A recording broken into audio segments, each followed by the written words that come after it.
live today. We got Atlanta and Smashville joining forces. What's up, Jessica? Hello. Hello. So y'all need to know she's up for an award. The Sherpas are up for an award. What award are you up for tonight? And obviously this will not be tonight when people listen to it, but 3 months ago, a month ago, Right. What award were you up for? We are up for what's next in healthcare in the Nashville community. So it's a kind of fun group of entrepreneurs and celebrating other entrepreneurs. So it's a lot of fun. My team's in town from all over the country to celebrate. So we're excited. I love it. Winning awards is fun for the most important thing, which is hanging out with your team and celebrating each other and Yes. stuff like that. And the actual award, nobody gives a shit. Well, we get to wear sparkly dresses. We're excited about that too. So, That's right? right. There's that. That's right. All right. Tell them. We already told them where you live. Tell them about the Sherpas. What do y'all do? Yeah, we're really solving the last mile problem for prospective patients, right? So Put it. Cardinal helps you give all these leads and brings them to the table, brings them to your website, click, they call, now what? Well, Care Sherpa picks up from there, and we make sure that every lead that is generated is managed and converted and supported, and work with partners like Cardinal to go back and say, hey, that campaign rocks, that was great leads, let's keep going. Thank you. It's never Cardinal's fault, as you know. We always drive the best leads. I'm just kidding. Yeah. It's not always. But you help us figure that out. And with good exactly. measurement and tracking and all that stuff, we can at least get to find out what the problem is. Sometimes it is the advertising, and sometimes it's the conversion. Sometimes people don't pick up the phone. Tell us more about how you guys optimize the last mile service. By the way, I love that. We're talking logistics today. This is fun. Finally, we get to run a freight company. That's it. This is good. Well, and that's why when you and I were talking, like I was in your shoes for the last 20 years working on patient acquisition, patient engagement, and would bring all these wonderful leads to the table. And then my practices just had a hard time kind of moving them to the next step or wondering like what happened. They fell into a black hole, right? So that's what we do. And to your point, it's 100% bringing great data in real time so we know what's working and what's not. But then my team acts as an extension of the clinic team. And we are there to help, number one, qualify, like, is this really the lead we're looking for? And then number two, if it is, like, let's make sure they choose us, our surgeon, our provider, our clinic, by talking to them about the benefits of working with you. So it's kind of like an outsourced sales team, I guess I would say in some ways, right? But we are dedicated to you. So this is not a call center. It's not like a chat bot, but like it is both technology and people that are there to help you with your pipeline. You sound like Star Wars. These are the leads you're looking for. Exactly. That's exactly it. She comes in there with her Sherpa mind tricks and gets the right leads in there. So when you talk about data and people, let's start with the data. Do you typically, like, what do you usually find are the biggest gaps? Is it the training, or they're not they're not a centralized call center, or they don't have the right sales force CRM thing? Tell us soup to nuts what an ideal thing looks like. All the above, right? Like you've been in the space, like these are the challenges. But if I were to say where we start with a clinic, what usually motivates why they call and say, hey, Care Sherpa, can you help? It is that first phone call, right? So either we're missing the calls, we're not answering them, or if we are, our team is just having a conversation that's very transactional, right? Like, hey, what insurance do you have? What's your date of birth? Do you want to schedule next Thursday? We like to say we focus on the transformational. So how do we focus on the patient as a consumer, treat them as a consumer, and then elevate that experience? But some of the leakage points that we find to your question is first and foremost the top of the funnel, right? Are you answering the call? And are you answering the call consistently? That's about 81% of lead leakage is there. So if we let's start there and fix that problem. Why? Well, as much as I do. Number one, we typically give this role to the front desk, right? And Sally at the front desk is also checking patients out, checking patients in, calling verification of benefits. So when someone's calling to find out more about your treatment procedure, she doesn't have the time to spend with them to answer their questions, right? Nor is she trained on how to properly handle a sales call or a first lead call. So that kind of formula first starts it. And then the second, when they work with groups like Cardinal and you all generate web leads, those get ignored until I have time, right? If I the get lead back to them forms, at all. it's brutal. Yep. You got it. You got it. Yep. So then the second area of leakage that we see is like once we actually get them to come to your clinic, your practice, and come in for that consultation, that's another black hole area. About 52% of leads don't move forward at that stage, and not because of lack of desire or interest, just that no one's following up with them, right? So this is a follow-up, lead nurturing, kind of lead closing support that we help both with Care Sherpa services, or, if you've got a great team and you want to train them, we'll bring in our resources and help support you with the sales skills and leveling up their skills. So are you telling me that after the actual lead, so let's assume this damn Sally at the front desk screwing up our leads. But let's say we get good Sally on a good day and she actually books the lead to a booked appointment. You're saying half of the leakage then happens from booked appointment to showing. So kept appointment, I guess you could say. Yep. You got no shows, and then even those that do show, they don't move forward. There's something that they have hesitancy, they have concerns that weren't addressed during the consult, and so they maybe will still do it, but there's a lack of urgency. That's a lot on the provider or the mid-level. I want to go to the actual showing up for the appointment. What needs to be done to get homie to show up for the appointment that they booked? What do we do in that middle ground of those few weeks? I'll tell you what's not enough. A lot of practices just think, oh, we're going to send them automated reminders and then they'll show. And that's not enough. We actually find our most effective tactic is we call it the cheerleader call. So it's 24 hours ahead of time, actually reaching out, one-on-one communication, text, phone call, and just making sure, hey, Alex, I'm excited for you to meet Dr. Jones tomorrow. Do you want me to note anything in the chart of any questions you have? Do you know where to find parking?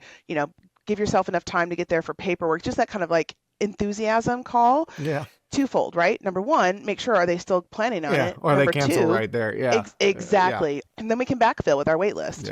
Yeah, beautiful. That will get them engaged. Do your tips apply to low acuity and high? Like, does it apply to dental groups? All of this stuff, making sure Sally can convert, going into sales training, and then a non-automated follow-up. Does that apply to dental, or with these low acuity things, you're like, do the basics. It's more of a volume play.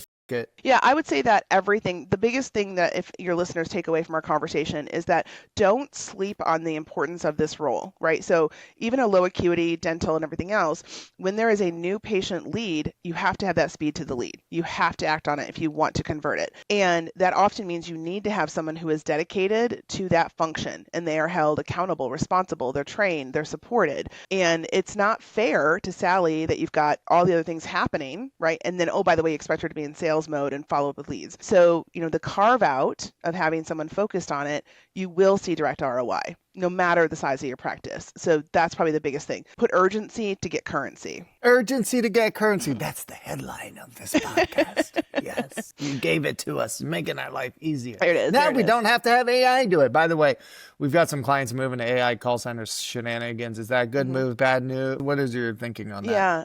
I believe that that's a great move. When you talk about transactional, like I need to get my prescription refill, I have a question for the doctor, whatever the case may be, like these transactional events that happen that we can take out of a human intervention. However, that being said, if we're elevating there, we need to also then elevate our human support so that when it's a more complex question or it's a complex concern, that there is a human on the other end that is empowered and trained and knows how to deal with it. So we work with a lot of partnership with AI solutions that we're the human in the middle, right? Human on the other end. So as we embrace that, I think it's a great move, but you still need to have someone watching the store. Absolutely. The robots can't do it all yet. And I think it's good for a lot of the regular stuff, but if it senses frustration or it's a more complex question and stuff, somebody needs to interject pretty quickly. Yeah, I agree. It can do some of the basics. We've got huge groups. It is. Using them to fully book appointments. I'm like, oh, it was scary. Well, and here's the thing too, because they're also not paying attention, is that some people get frustrated with AI bots, right? And they hang up. Then what? Who's going to follow up with those dropped calls? Who's going to follow up if it doesn't complete the sequence? We just lost an opportunity. So that's another area. Like we step in and we see missed calls, dropped calls. We'll step in and just follow up. And what signal does that send to your potential patient? I care about you. I'm paying attention. And can I help you? And man, the lead forms, you got me thinking, it annoys me so much. So many clients are lead form heavy, but no one wants to follow back up with them. And I'll give you a little hot tip too. So, beyond having someone focused on this, we find that it can take 6 to 9 touches of a lead to get them to move forward. So what happens today, most clinics, practices do 1 call, maybe 2, maybe an email, and that's it, right? But the nurturing to get people on the next step 6 to 9 times. And, people can feel like, oh my gosh, that's a lot. But yeah, you get returns on that time spent with actual conversions. People that have distributed phone, like the calls are coming into the individual practices, what do you recommend to them for lead nurture? Sally's never going to go back. You're telling them dedicated human to it. Yep, dedicated human. Yeah. It is like, I tell people all the time, this is a different elevated experience when we talk about, you want revenue, right? Like we all need the revenue to stay in business. And so you have to focus on it. You can't do it as happenstance. So how do you then, you get that dedicated human that knows how to handle these calls? And it's even as simple things. You'll appreciate this from a remarketing perspective.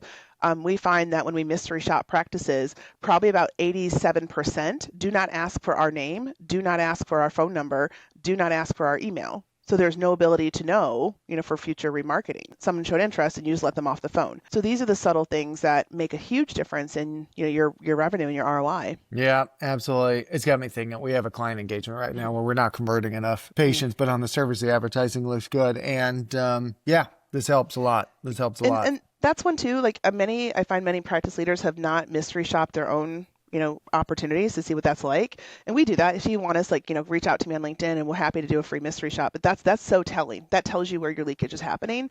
And it is typically, number one, getting someone to answer the phone. And then number two, how do they react when I'm on the phone with them? I want you to mystery shop one of my clients. I'm going to hit you up later. Yeah, absolutely. Yeah. It's honestly, and that's how we build our benchmarks, by the way. So we are tracking all this consumer conversion behavior over the years that we've been in business. And it's very telling. And here's the bury the lead comment here. It's gotten worse since when I started Care Sherpa in 2019. The conversion factors have gotten worse. Why? Because there's less margin in medicine, and so people are putting even less, or because the demand is skyrocketed? I think that they're putting more on, we'll use our example of Sally at the front desk. It's not her fault when you're not setting her up for success. And then we're not putting the systems and the technology. I say it's like we have a lot of feels about what's happening in our practices, but if you don't put the reels behind it with the analytics and the data, you can't change anything, right? So, my client later today, this sounds like feels, not reels. That's exactly it. We use that all the time because it's like, I'm going to bring you the hard data to say, no, this campaign is rocking, or hey, this campaign, stinks rock. So let's change it. Yeah, so, I don't know. You got more taglines than anybody I've ever. I love this. Yeah, it's a private equity firm, so they're going to fire me immediately when I say that. But this is good. What did you say? It's rocking or it stinks like rock? Yeah, I mean, that was just off the cuff. We could probably come up with a better one than that one. But, I mean, it's other words too that, profanity-wise. But yeah, I mean, it's either rocking or it's sucking, right? So there you go. I mean, and my thing is, this too, you want to help your clients. So let's redirect those dollars to campaigns that are actually working to give us the patients that we're looking for. Yeah, to practices that can accept them and are going to do the appropriate follow-up and actually want to sell. What final things? This is not my expertise, so I almost don't know the right questions to ask. What else do you see as a big gotcha and it's time to call the Sherpas? So I'll just give you an example of a recent practice that we just started with. And we came in and they said, we feel like there's a problem. There's the feels statement, right? Because their competitive threats were happening. Another clinic of a similar style came in and taking their market share. And we started with a mystery shop and it was terrible. And they said, okay, well, Sally just needs training. Great. We'll come in. We do a 1.5-day intensive, train all the staff, not just Sally at the front desk, because everyone needs to be prepared, how to have these conversations and treat that, right? But post-training, the team kind of had a moment of like, I can't do this on top of everything else because it felt like a lot. And so then that was a conversation to say, is it better for us to, carve it out and have a partner?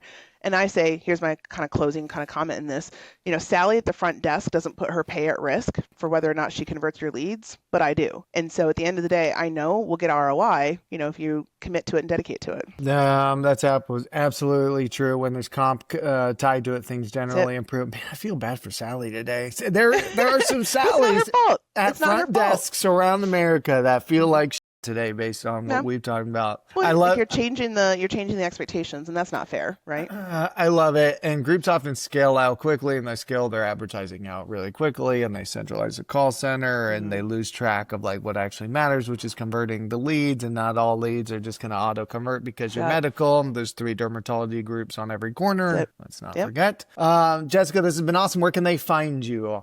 We've got 3 to 6 listeners. I found one. Todd, he told me he was the 5th listener. So that was very nice. So we're looking for the 6th. Where can the 6th listener find you? Find us on LinkedIn. We're very active. We share a lot of our data and our case studies of what we find. And, outside of that, we're headed to some of the major healthcare conferences. But like I said, let me mystery shop you, give you some insights, no pressure, no sales pitch. We just tell you kind of how you're doing compared to our best practices. So. Bam, bam, bam. I love it. I can't wait to have you mystery shop one of my clients. They may not like it, but I'm going to love it. Jessica, this has been awesome. Thank you. Go win your award.